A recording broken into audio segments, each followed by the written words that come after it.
Bom dia a e todos os advogados que nos ouvem agora ou que virão a nos ouvir. Em primeiro lugar, gostaria de dizer do que se trata o projeto que agora iniciamos. Esses diálogos de direito civil não são aulas, são conversas sobre alguns assuntos de maior interesse para o advogado principiante, para o advogado que, por alguma circunstância, não tem a oportunidade de frequentar uma boa biblioteca, um bom material e precisa um caminho, um encaminhamento. Então, serão coisas muito simples, mas úteis para a advocacia. E nosso projeto, portanto, é bastante modesto, mas só espero que seja útil. Alguns temas são escolhidos pela experiência que temos, no sentido de ver o que esses advogados a que me referi mais têm à frente. Escolhi, portanto, a locação predial urbana, que é um assunto com que o advogado se defronta desde o início dos seus trabalhos. Não há advogado que milite na área civil que não tenha começado pela questão locatícia. Então, nós vamos conversar um pouquinho sobre a locação residencial. E a primeira pergunta que eu faço é a seguinte: toda locação para alguém morar, para alguém residir, é residencial? Por que faço essa pergunta? Porque as definições jurídicas nem sempre se adaptam àquilo que nós visualizamos. Quando vemos alguém residindo em uma casa alugada, achamos, olha, é uma locação residencial. Pode não ser. E vou dizer por quê. Se esse morador for empregado, for diretor de uma empresa e a locação foi contratada pela empresa a fim de que ele lá resida, a locação é considerada não residencial. Outra hipótese. Alguém em veraneio está ali há 60 dias, ou no máximo 90 dias, morando ou residindo em um apartamento de frente à praia, ou uma casa de campo, etc. É residencial? Não. É uma locação para temporada.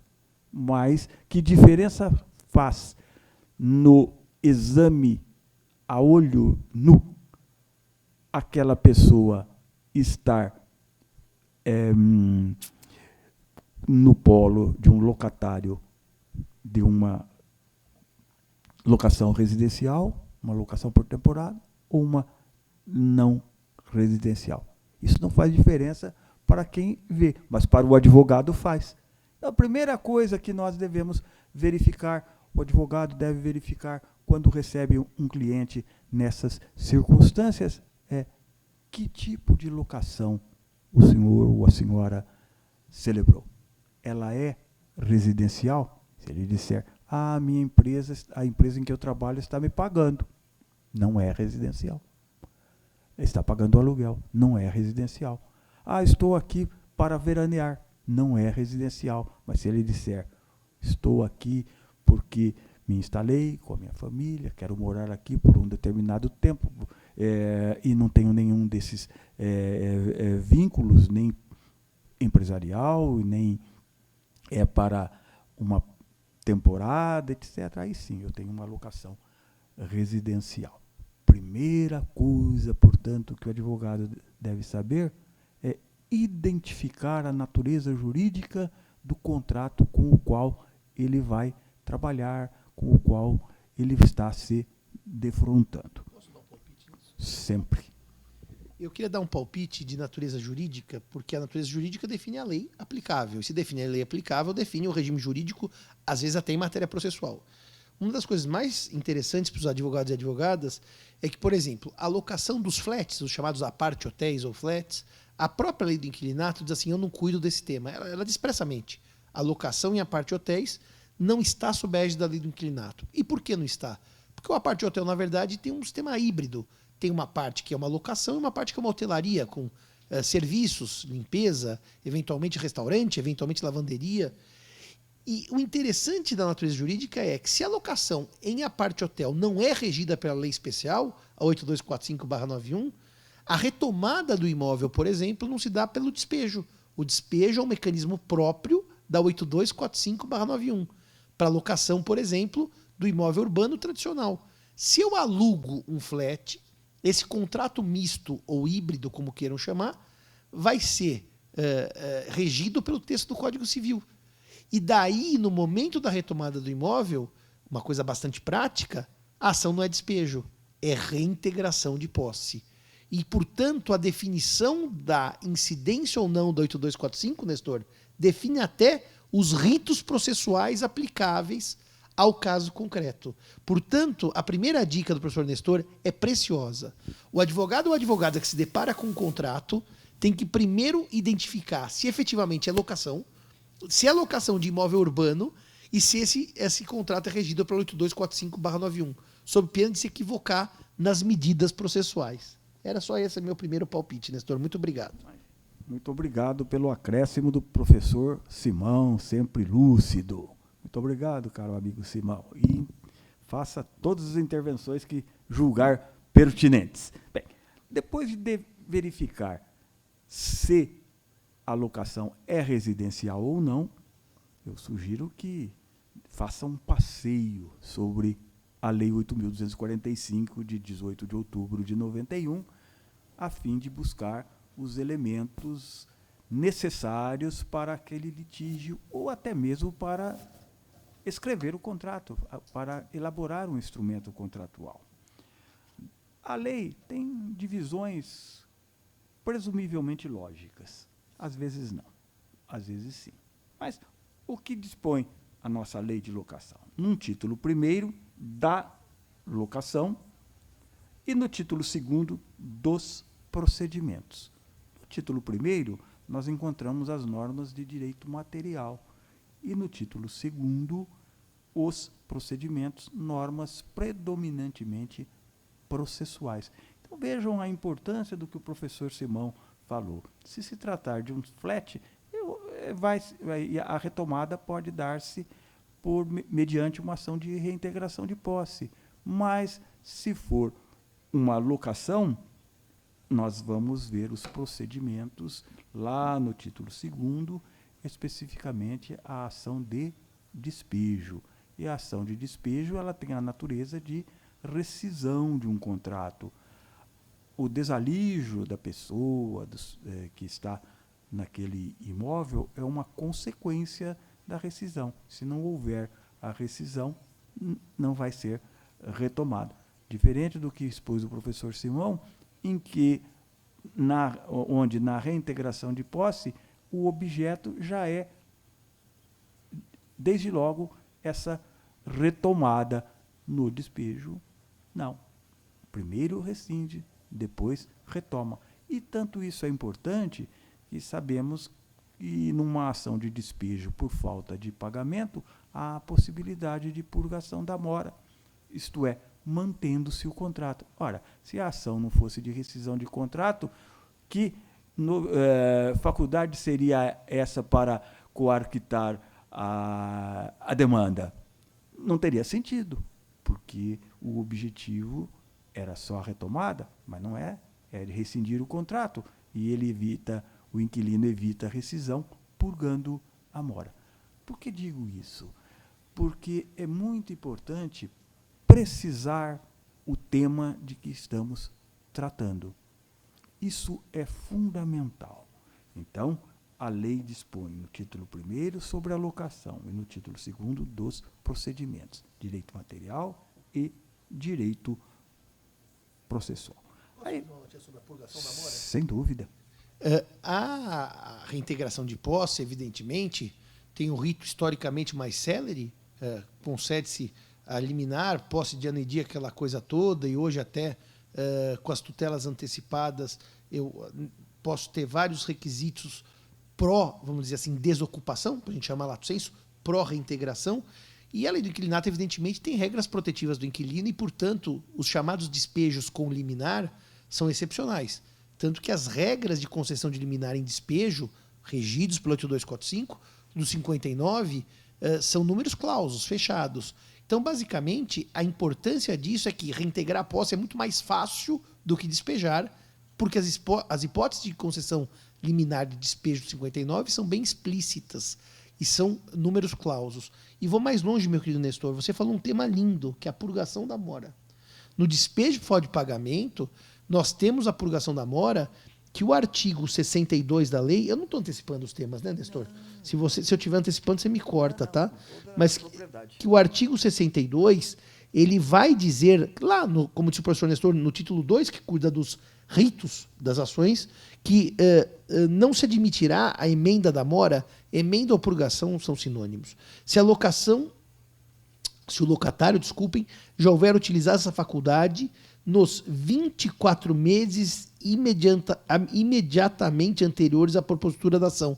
Reparem que a purgação da mora na lei do inquilinato, ela sofre uma rígida limitação temporal e em número de purgações. É uma única nos 24 meses que antecederam a propositura do despejo.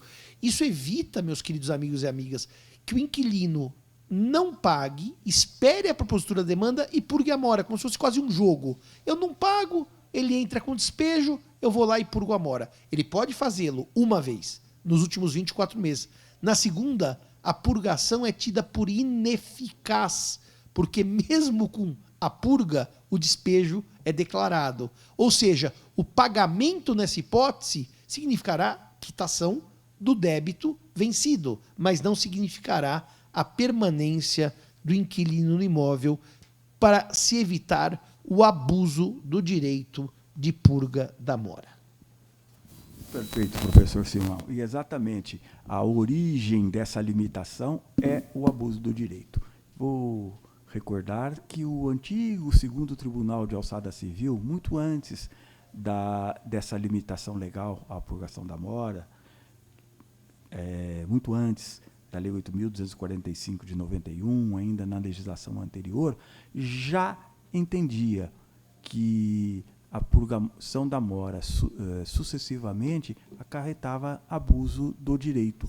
E o abuso do direito é vedado. Aliás, é muito curioso nós examinarmos certas questões que parecem novidadeiras, como o caso do abuso do direito. Como é que Clóvis Bevilacqua contornava a ausência dessa expressão no Código Civil de 16? Ensinava a ele que se a pessoa não comete ato ilícito no exercício regular de um direito, se ele é irregular, é abusivo, logo condenado. Vejam que buscar os juristas antigos, sempre neles encontramos muito esclarecimento. O Bevilacqua tinha essa preciosidade. Quando se falava, naquela época, em dano moral, que não estava previsto no Código de 16, ele retrucava, mas a lei não distingue se é material ou moral. Então, o dano moral já estava ali implicitamente. O que o professor Simão mencionou é um caso típico de abuso do direito. Hoje está na lei, mas se não estivesse, valeria como princípio, como realmente valeu. Aí a importância de o advogado saber articular as ideias. E eu queria aproveitar e fazer uma homenagem. Eu queria fazer essa homenagem porque o professor Nestor está aqui, ao nosso mestre, saudosíssimo Rubens Limon de França, que a quem a gente tem que render todas as homenagens todos os dias, e ainda assim é pouco, que ele dizia, professor Nestor, a categoria do abuso de direito é dos atos mistos, porque ele é um ato lícito na gênese, mas ilícito nas consequências. Ou seja, é lícito purgar mora, claro, é direito do devedor purgar mora, mas quando ele começa a purgar sucessivamente, ele abusa do direito de purgação. Por isso que o segundo alçada tem essa regra e a lei espelha essa limitação, para que o inquilino não torne a purgação da mora um modus operandi no programa contratual. Exatamente. Exatamente. Como diria o professor Limonge, abuso do direito é a lesão ao direito alheio no exercício de um direito próprio que, em princípio, é regular. Eram essas expressões dele na aula. Voltando ao nosso assunto, e aí sempre com a colaboração do nosso querido professor Simão, nós temos aí 2 títulos, o título da locação e o segundo dos procedimentos. Aí o título primeiro começa com um capítulo primeiro, disposições gerais, com várias seções. 1, locação em geral. 2, sublocação. 3, aluguel. 4, deveres do locador e do locatário. 5, direito de preferência. 6, das benfeitorias. 7, garantias locatícias. 8, procedimentos civis e criminais. 9, nulidades. Aí o capítulo 2, disposições especiais. Seção 1, locação residencial. Seção 2, locação para a temporada. Seção 3, locação não residencial. Voltamos então ao começo. Basta verificar no capítulo 2 do título 1 que nós temos uma seção dedicada à locação residencial, nos artigos 46 a 47, outra, a locação para a temporada, 48 a 50, e uma terceira, locação não residencial, 51 a 57. A moradia, em geral, está no campo da locação residencial, mas quando se trata de temporada, escapa da primeira seção. Se a locação serve para dar abrigo ao empregado ou diretor de uma empresa ou gerente, caímos numa locação não residencial. Primeiro requisito, então, ler a lei. Depois da leitura da lei, é que nós vamos tomar as decisões. Por uma razão muito simples. Nós só podemos utilizar outros meios de solução quando a lei for omissa. Quando a lei for omissa, o juiz decidirá de acordo com a analogia, os costumes e os princípios gerais de direito. Ou seja, existe lei, ela tem que ser seguida. Eu posso até interpretá-la, e devo interpretá-la, mas não posso afrontá-la. Por isso, ao formular um pedido em matéria legislada, que possui lei disciplinadora, funde-se na lei. Fundam-se na lei.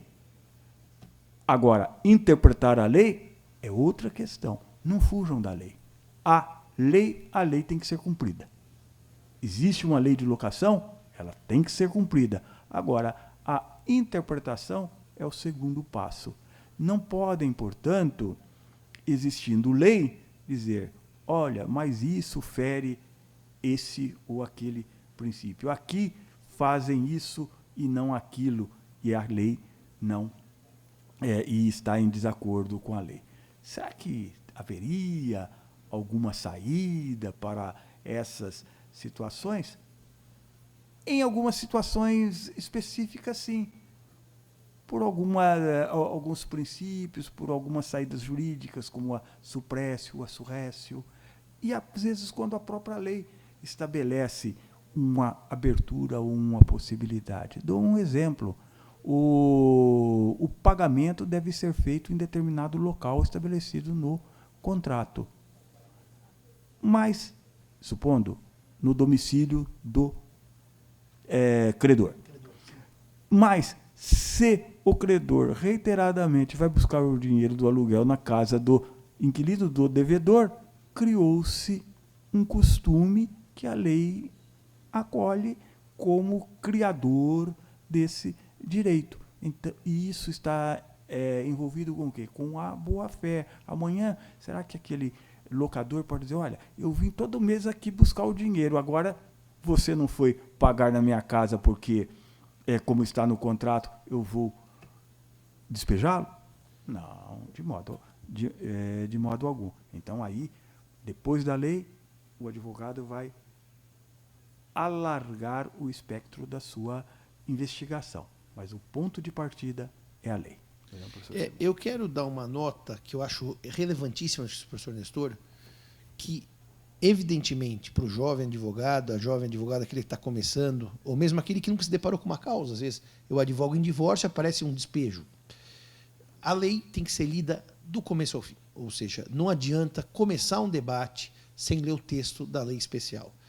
E depois disso, professor Nestor, é ir para jurisprudência. Eu acho que hoje em dia, com o sistema informático muito mais simples, no nosso tempo nós vimos até a ASP ler o índice da revista dos tribunais para buscar as decisões.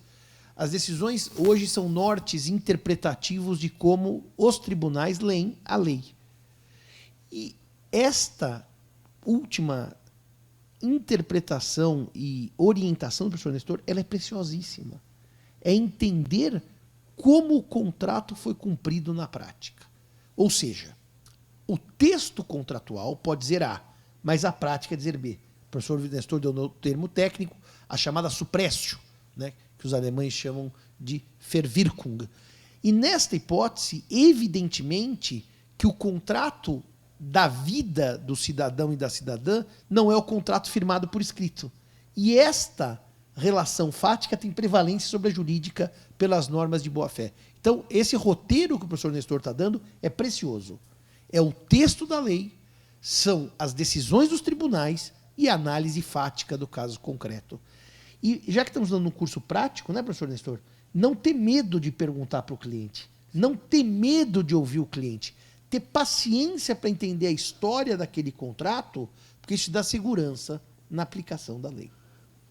Sem dúvida, professor Simão. E também devo já adiantar que saí um pouquinho do assunto para tratar, para referir a suprécio e a surrécio, mas será objeto de nossas discussões também numa próxima oportunidade, quando escolhermos tratar dos princípios contratuais, a boa-fé e outros princípios contratuais. Voltaremos a esse assunto, mas vejam que ele é importante também nesse específico de que estamos tratando agora. Sabemos, então, que se trata de uma locação residencial. Vamos ver o que nos espera. A lei atual trouxe uma disposição bastante diferente do que ocorria na legislação anterior sobre locação. O prazo de uma locação residencial. Isso é muito importante pelas consequências que que daí decorrem. Artigo 46. Nas locações ajustadas por escrito e por prazo igual ou superior a 30 meses, a resolução do contrato ocorrerá a fim do prazo estipulado, independentemente de notificação ou aviso. Aí vem o artigo 47. Quando ajustada verbalmente ou por escrito e com prazo inferior a 30 meses, findo o prazo estabelecido, a locação prorroga-se automaticamente por prazo indeterminado, somente podendo ser retomado o imóvel no caso do artigo 9º. Nos casos do artigo 9º, são as infrações. 2. Em decorrência de extinção do contrato de trabalho, quando é aquela hipótese. Se for pedido para uso próprio, se for pedido para demolição e, mais importante, se a vigência ininterrupta da locação ultrapassar 5 anos.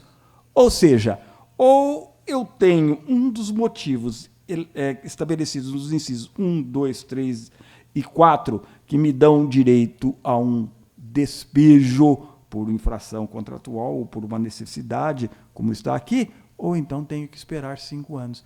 Então, qual é a precaução que o advogado tem que ter ao elaborar um contrato de locação residencial? Dizer para o seu cliente, vamos fazer um contrato de 30 meses, porque se for inferior o prazo,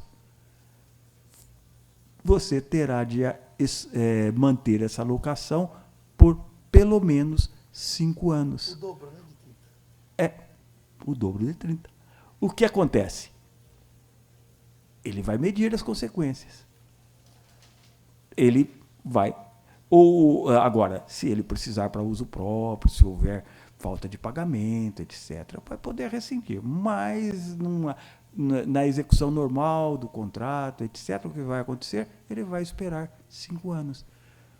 Por isso, como diz o professor Simão, a lei tem que ser lida do primeiro ao último artigo.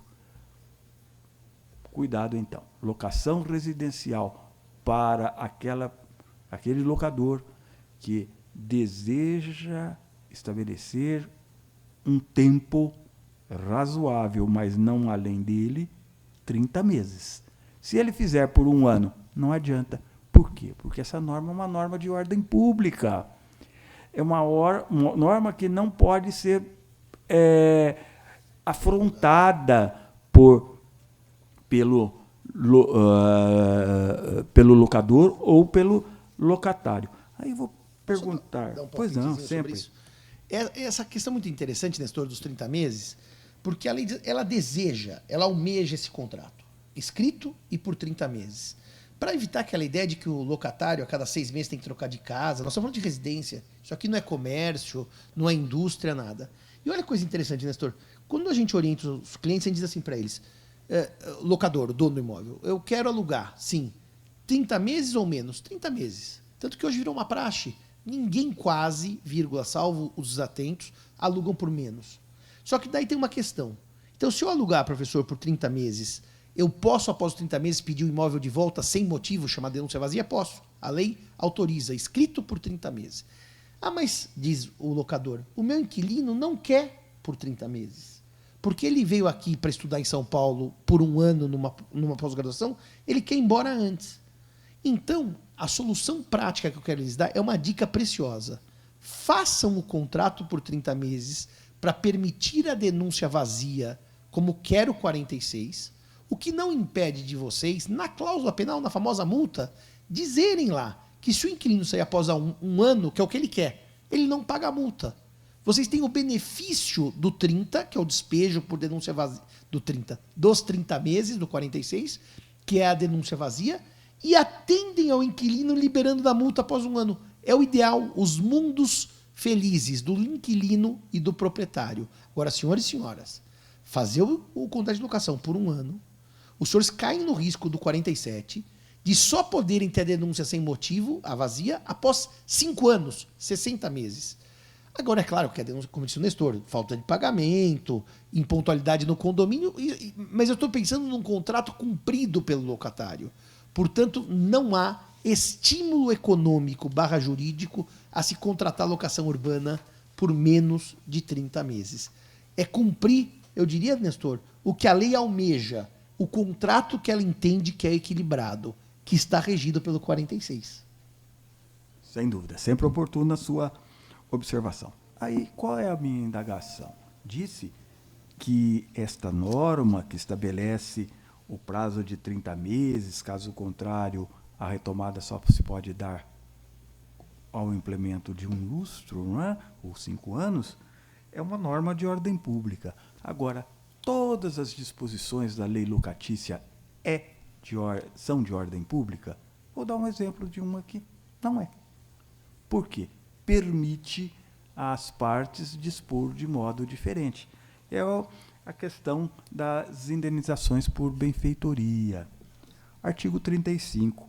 Salvo expressa disposição contratual em contrário, as benfeitorias necessárias introduzidas pelo locatário, ainda que não autorizadas pelo locador, bem como as úteis, desde que autorizadas, serão indenizáveis e permitem o exercício do direito de retenção. Se o contrato de locação nada disser sobre as benfeitorias que o inquilino realizar no imóvel, sendo elas úteis ou necessárias, dão a ele o direito de retenção, quer dizer, não sair do imóvel se essas benfeitorias não lhes forem indenizadas.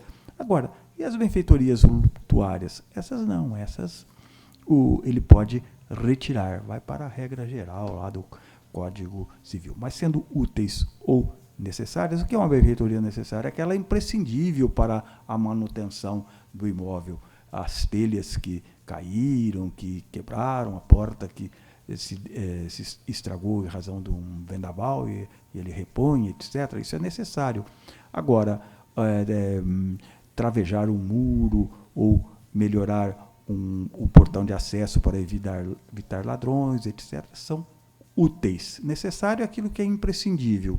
Útil, aquilo que facilita a utilização. E voluptuária, aquelas de mero deleite ou aformoseamento, como exigiu Rui Barbosa na redação do Código Civil de 1916, em vez de embelezamento. Vejamos então. Vamos. Posso ler a súmula do STJ sobre o tema? Pois não. E o STJ, então, seguindo o que diz o professor Nestor, sumulou a súmula 335, que vai dizer que nos contratos de locação de imóvel urbano é válida, portanto, o contrato pode conter a cláusula de renúncia de indenização das benfeitorias e do direito de retenção. Portanto, como dizia um amigo, não é norma de ordem pública, a cláusula contratual que afaste a indenização e a retenção é válida segundo o STJ. Sempre útil, professor Simão. Agora, houve infração legal ou infração contratual. A mais comum delas é a falta de pagamento. Vai ensejar uma ação de despejo por falta de pagamento. Mas também pode haver outras. O inquilino que não se comporta bem, perturba o vizinho, e o vizinho está a todo momento chamando o proprietário para dizer, olha, seu inquilino me incomoda. Ou então o inquilino que deteriora o imóvel, não o utiliza para finalidade adequada, por exemplo, contratada também, alugo para fins residenciais e, de repente, ele coloca ali uma escola de dança e um bairro residencial. É infração contratual. Só que, na primeira hipótese, falta de pagamento, há uma ação de rito especial de despejo por falta de pagamento. E, na hipótese de outras infrações contratuais, a ação também será de despejo, mas de procedimento comum, sem aquelas diferenças da ação de despejo por falta de pagamento. Daí, então, nós perguntarmos qual é a natureza de uma ação de despejo? Simples. Ela não tem natureza de reintegração de posse. Ela tem natureza de rescisão de contrato. Ação de despejo é ação constitutiva negativa de rescisão de contrato. Tem prazo? Não. Basta que se verifique a infração. Por que que ela não tem prazo? Ela não se sujeita nem à prescrição, nem à decadência. Aliás, naquele critério antigo para distinguir prescrição e decadência, que nela Amorim Filho diz que as ações constitutivas sem prazo não se sujeitam nem à prescrição, nem à decadência. É uma delas. A qualquer momento que o inquilino descumpriu uma obrigação, estando o contrato em vigor, o locador poderá promover uma ação de despejo por infração contratual. Ressalvadas, evidentemente, alguma hipótese de suprécio ou surrécio, mas não vamos tratar disso novamente. Mas, em princípio, é isso. A infração dá direito a uma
cônjuge que permanecer no imóvel.